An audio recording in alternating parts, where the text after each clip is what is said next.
अभी महमूदाबाद में इस वक्त मौजूद हैं। हमारे साथ बातचीत करने के लिए अभिषेक सिंह, जो कि आज इनका पूरे महमूदाबाद में 2 दिन से लगातार इनका स्वागत हो रहा है। शौर्य चक्र जो प्राप्त हुआ है, कामयाबी का जो श्रेय जाता है, आपको बधाई। बहुत बहुत धन्यवाद। सबसे पहले तो आप सभी लोगों को, सभी गुरुजनों को, सभी लोगों को यहाँ पर जिन लोगों ने अपना कीमती समय निकाला, मुझे पता है आप सभी लोग अपने अपने काम में बहुत व्यस्त हैं। मेरे लिए कीमती समय निकालने के लिए और मुझे सम्मान देने के लिए आपका कोटि कोटि धन्यवाद। 2 दिन से लगातार आपका सम्मान हो रहा है, स्वागत हो रहा है, कैसा लग रहा है आपको? पहली बार ऐसा आपको सम्मान, इतना ढेर सारा सम्मान मिल रहा है, कैसा लग रहा है आपको? बहुत अच्छा लग रहा है। तो मतलब एक तरीके से सपने की तरह है किसी भी इंसान के लिए, मतलब अपनी धरती पर, अपनी जगह पर, अपने शहर में, जहाँ पर मैंने बचपन बिताया है, यहाँ पर मैं रहा हूँ और उस जगह पर जिनके सामने मैं पड़ा हुआ हूँ, उन लोगों से ये सम्मान पाते हुए और अपने लोगों से सम्मान पाकर, मतलब इससे बड़ा मेरे लिए और कोई क्षण नहीं हो सकता, कोई पल नहीं हो सकता। अच्छा, कहाँ से आपने पढ़ाई की, किस तरीके से आपका पढ़ाई का बैकग्राउंड रहा और कामयाबी को जो श्रेय जाता है वो किसको देना चाहते हैं? पहली बात पढ़ाई की, पहला प्रश्न आपने पूछा, मेरा गांव यहीं पर, पहली बात तो यहाँ से थोड़ी दूर 12 किलोमीटर दूर से रामपुर कला थाने में संडोर गांव पड़ता है, वो मेरा पैतृक गांव। और बाकी ननिहाल है मेरा यहीं पर पास में, वहीं पर मेरा है। तो मेरा पूरा बैकग्राउंड जो है पूरा यहीं का है। पिताजी मेरे आपके साथ बैठे हुए हैं, जो एक महमूदाबाद शुगर फैक्ट्री में ही कार्यरत है। और कैसे पढ़ाई में आपने आगे कदम बढ़ाते हुए इस तरीके से जो कामयाबी हासिल की है, आप देश के लिए बहुत ही गौरव की बात है। आपके मम्मी पापा जिस तरीके से आपको मोटिवेट किए, तो किस तरीके से आपने पढ़ाई में धीरे धीरे जो कदम रखा है, पढ़ाई का जो है बैकग्राउंड क्या है? पढ़ाई का बैकग्राउंड मैं सबसे पहले बता दूं कि मैं पढ़ाई में बहुत ही खराब था, मतलब बहुत ही ढीठ। पढ़ाई हमें खराब इतने और इतना जो है पूरे देश में। मैं ये बताना चाहता हूँ क्योंकि अक्सर मुझे लोग ये पूछते हैं कि पढ़ाई में अगर इतना, क्योंकि आप किसी बुलियानूब सर यहाँ बैठे हैं, मुझे बचपन से जानते हैं, मैं पढ़ाई में बहुत ज़्यादा कभी अच्छा नहीं था।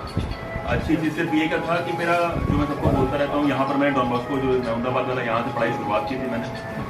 और 2 साल यहाँ पढ़ने के बाद मेरे दादा दादी और चाचा, सभी चाचा जो हैं वो लखीमपुर में रहते हैं। पूरा परिवार मेरा जॉइंट फैमिली वही रहती है, मेरे बस मम्मी पापा यहाँ रहते हैं।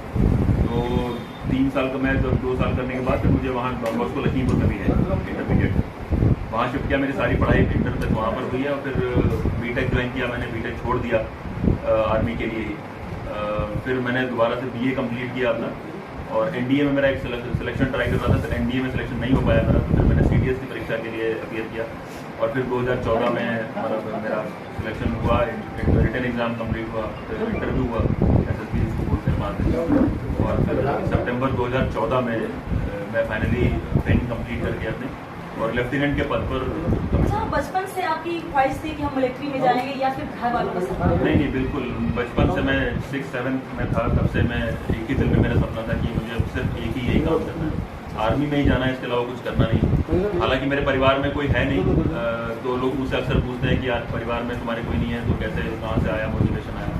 तो इसके 1-2 कारण हैं। पहला सबसे बड़ा जो कारण है वो हमारे ही जिले के जो एक बहुत ही परमवीर शूरवीर माननीय श्री कैप्टन मनोज पांडे जी, परमवीर चक्र विजेता, जिनको कारगिल युद्ध के समय परमवीर चक्र से सम्मानित किया गया था। यही कमलापुर के पास उनका गांव है। तो मैंने बचपन से देखा है, उनके बारे में पढ़ा है बहुत ज़्यादा, तो उनसे मैं बहुत ज़्यादा प्रभावित हमेशा से रहा हूँ। और कई सारे लोग हैं जिन्होंने मुझे इन चीज़ों में मोटिवेट करने के लिए, और मुझे ज़्यादा पता नहीं था क्योंकि इसके बारे में अनूप सर यहाँ पर बैठे हुए हैं, इनका एक बहुत बड़ा योगदान है। मैं इनको कल भी ये बोला था कि सर ये वो व्यक्ति हैं मेरे जीवन में, जब मैं 6th क्लास में था, 5th क्लास में था, ये जो बीज आर्मी का था ये मेरे दिमाग में डालने के लिए, तब तक मुझे कुछ नहीं पता था इसके बारे में। उन्होंने मुझे बताया कि यार ऐसे कैसे होता है, आर्मी में अफसर बन सकते हैं, बहुत इज्जत होती है, बहुत अच्छा काम होता है। फिर धीरे धीरे मेरा दिमाग उसकी तरफ घूमता रहा, बढ़ता रहा, और पता करता रहा। धीरे धीरे जैसे मैं पता करता रहा, मेरा और ज़्यादा उसके प्रति लगाव, उसके प्रति जुनून और बढ़ता रहा। तो ये एक व्यक्ति हैं जिन्होंने इनिशियल सबसे पहला दिमाग में मेरे बिठाया था पूरा। आज यहाँ पे आप पंकज जायसवाल जी के घर पे उपस्थित हैं, क्योंकि तो यहाँ पर सभी व्यापारी जो है, सभी कार्यकर्ता भी यहाँ पे मौजूद हैं, व्यापार संघ के अध्यक्ष हैं, क्योंकि बहुत ही सम्मान कहते हैं कमाना पड़ता है, सम्मान जो है कमाना पड़ता है। इस जगह से आज महमूदाबाद में यहाँ पे, क्योंकि वरिष्ठ जो है पत्रकार भी हैं और वरिष्ठ जो है शिक्षा के क्षेत्र में भी माने जाते हैं, आज जो आपको सम्मान प्राप्त हो रहा है, सबसे गौरव की बात ये है कि जो शौर्य चक्र आपको प्राप्त हुआ है, इसके बारे में आपने कभी सोचा था मन में कि हम इतनी बड़ी कामयाबी हासिल करेंगे? नहीं, सोचा नहीं था कि हासिल करेंगे, परंतु सपना जरूर था।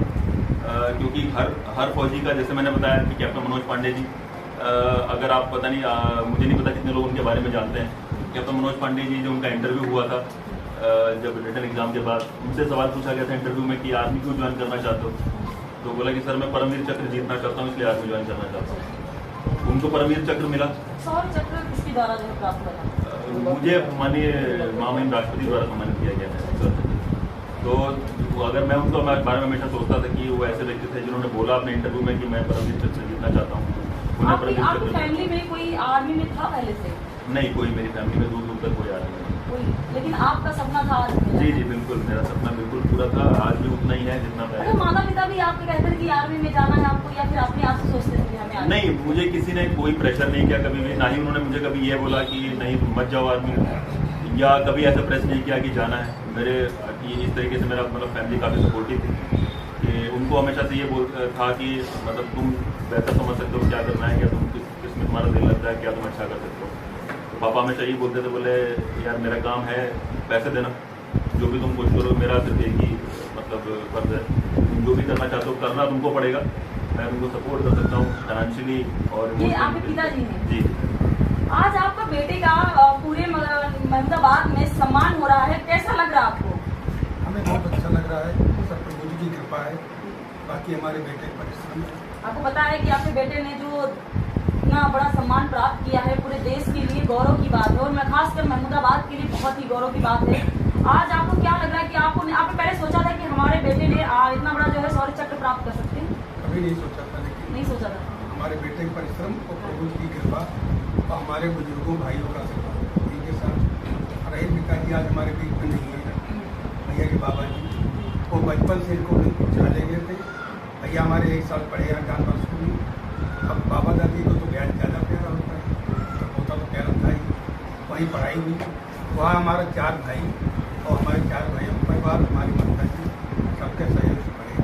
हमारी यही इच्छा थी, देश कहते थे कि बेटा हमारा खर्चा देने काम है, बाकी कोई इच्छा हमारी। अच्छा, आप अपने बेटे को कहते थे कि आर्मी में जाओ, या फिर और भी कोई फील्ड है, बहुत सारी फील्डें हैं, उसमें भी जाने के लिए? हमारी यही इच्छा थी बेटा, जो तुम्हारी इच्छा हो, जिसमें तुम्हारा जुनून, जो तुम चाह रहे हो वहाँ जाना। अच्छा, आप आने वाली जो लेकिन हर आदमी का अपना अपना इंटरेस्ट होता है, तो और मेरा इसमें पूरा विश्वास है कि किसी व्यक्ति को फोर्स करके ज़बरदस्ती करके आप किसी फील्ड में डाल नहीं सकते। अगर आप डाल भी देंगे तो कितने साल की एज हो गई आपकी? मैं 30 साल। 30 साल? जी। अच्छा, जैसे कि घर वाले कभी फोर्स नहीं किए कि शादी कर लो, घर वापस आ जाओ, ऐसा भी कुछ नहीं? नहीं, घर वापस आने के लिए, शादी तो घर अलग एक टॉपिक है, घर वापस आने के लिए फैमिली से भी जुड़ा रहता है? नहीं, जुड़ा रहता है क्योंकि मिलिट्री में जाना सबकी बस की बात नहीं है। सभी लोग सोचते हैं कि हम आर्मी में चले जाएं, लेकिन देश की सेवा के लिए जो है सभी कदम नहीं बढ़ा सकते, कोशिश करते हैं लेकिन बहुत लोगों का नहीं हो पाता है। नहीं जी, बट आप ये देखो ना, मतलब आज हमारे हिंदुस्तान की दुनिया की 3री सबसे बड़ी स्टैंडिंग आर्मी, तो 17 लाख के आसपास लोग हैं आर्मी के अंदर। अगर सभी ये सोचेंगे कि मेरा बेटा नहीं जाएगा तो फिर जाएगा किसका बेटा? और जो हम आप और यहाँ पर बैठे हैं, हमें सारे कॉम्प्लीमेंट देते हैं कि फौज जग रही है, फौज मेहनत कर रही है, तो हम यहाँ पर अपना काम कर पा रहे हैं, ठीक से सो पा रहे हैं। अगर हमारे आपके जैसे सब सोचने लगेंगे दूसरे लोग कि हम अपना मेरा बेटा नहीं जाना चाहिए, दूसरे का बेटा जाना चाहिए, तो थोड़े दिन में तो फौज खत्म हो जाएगी। फिर वो जो आज गर्व आप कर रहे हो फौज के ऊपर, वो करने का मौका नहीं मिलेगा। जो आपने शौर्य चक्र प्राप्त किया है, इससे बहुत सारे जो आपके युवा साथी हैं सोचते होंगे, उनके लिए क्या करना चाहेंगे कि देश के लिए काम करना चाहिए? जी, बहुत ज़्यादा मैं शुक्रगुजार हूँ पहली बात तो। और दूसरी चीज़, मैं यहाँ पर आने का मेरा मकसद ये होता है, और मैं कोशिश करता हूँ जब भी छुट्टी में भी आता हूँ, तो कई सारे लड़के ऐसे हैं जिनको मैं जानता हूँ जो कोशिश कर रहे हैं, और मैं बार बार ज़्यादा से ज़्यादा लोगों से मिलने की कोशिश करता हूँ, स्पेशली लड़कों से। इसलिए क्योंकि जब मैं 2009-10 में तैयारी कर रहा था, तो इतना ज़्यादा चीज़ें नहीं थी, मोबाइल फ़ोन नहीं था, इंटरनेट नहीं था, तो इन्फॉर्मेशन फ्लो इतना ज़्यादा नहीं था, पता नहीं होता था। अगर पूछना है तो या तो आप फ्यूचर में स्कूल में किसी के पास जाओ, या कोई थोड़ा पढ़ा लिखा आदमी हो उसके पास पूछो कि NDA CDS क्या होता है, कैसे तैयारी करनी है। कुछ भी अवेलेबल नहीं था ऑनलाइन।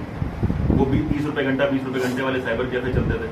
आप 2 घंटा बैठो, 30 रुपये दो, फिर उस पर वो आपको प्रिंट आउट 10 रुपये अलग से मांगेगा, तो पैसे भी इतने तो नहीं होते थे पहले। इसलिए मैं ज़्यादा कोशिश करता हूँ लोगों के पास जाने की, ताकि लोगों को ये लगे कि महमूदाबाद का छोटा सा एक गाँव है, छोटा सा कस्बा है। जब लड़के मुझे देखते हैं अपने बीच में, पास में, तो उनको ये चीज़ का अपने ऊपर भरोसा होता है, एहसास होता है कि हमारे बीच का एक आदमी जो इसी जगह पैदा हुआ है, यहाँ रहा है, इन्हीं स्कूलों में पढ़ा है, कोई अलग से नहीं है। ऐसा नहीं कि मैं दिल्ली, मुंबई, बेंगलोर यहाँ पे किस कॉलेज में पढ़ते? यहाँ पर डॉन बॉस्को स्कूल में स्टार्ट में पढ़ाई हुई थी, फिर यहाँ से मैं लखीमपुर में डॉन बॉस्को में शिफ्ट हुआ, और लखीमपुर में भी मैं नॉर्मल मेरी पढ़ाई करने, मैंने बोला ना बीटेक में एडमिशन मेरा करा दिया था घर वालों ने जबरदस्ती थोड़ा सा, फिर मैंने बीटेक छोड़ दिया बीच में, और फिर मैंने बीए किया लखीमपुर की वाईडी कॉलेज से कंप्लीट करके, और फिर मैंने सीडीएस का एग्जाम दिया और पहले अटेम्प्ट में। इस वक्त जो जनपद सीतापुर है सुर्खियों में है, क्योंकि जनपद सीतापुर अभी यूपी बोर्ड का एग्जाम निकल रहा था, उसमें जो है प्रियांशी सोनी ने सीतापुर का नाम रोशन किया, साथ साथ में प्रदेश का, और एक सामने और भी जो है आपने जो है पूरे देश को और जनपद सीतापुर का और महमूदाबाद का नाम रोशन कर दिया है। जनपद सीतापुर के लोगों के लिए बहुत ही गौरव की बात है, लगातार सीतापुर सुर्खियों में बना जाता है। नहीं, बहुत मेरे लिए बहुत गर्व की बात है कि अपना जो जनपद है मेरी वजह से, मतलब दोबारा से एक बार अपनी छोटी बहन ने एक अपना नाम रोशन किया था, और दोबारा मुझे सौभाग्य प्राप्त हुआ है कि मेरी वजह से दोबारा हमारे जनपद का नाम आ रहा है। लोग जान रहे हैं कि ऐसी जगह है, छोटे से महमूदाबाद के बारे में लोग नहीं जानते थे शायद, आज शायद फेसबुक के माध्यम से, सोशल मीडिया के माध्यम से लोगों को पता चल रहा है कि छोटी जगह है। ये जो स्पेशली मेरे लिए नहीं, मुझे तो भगवान ने और आप लोगों के आशीर्वाद से जो देना था वो मुझे भगवान ने दे दिया है।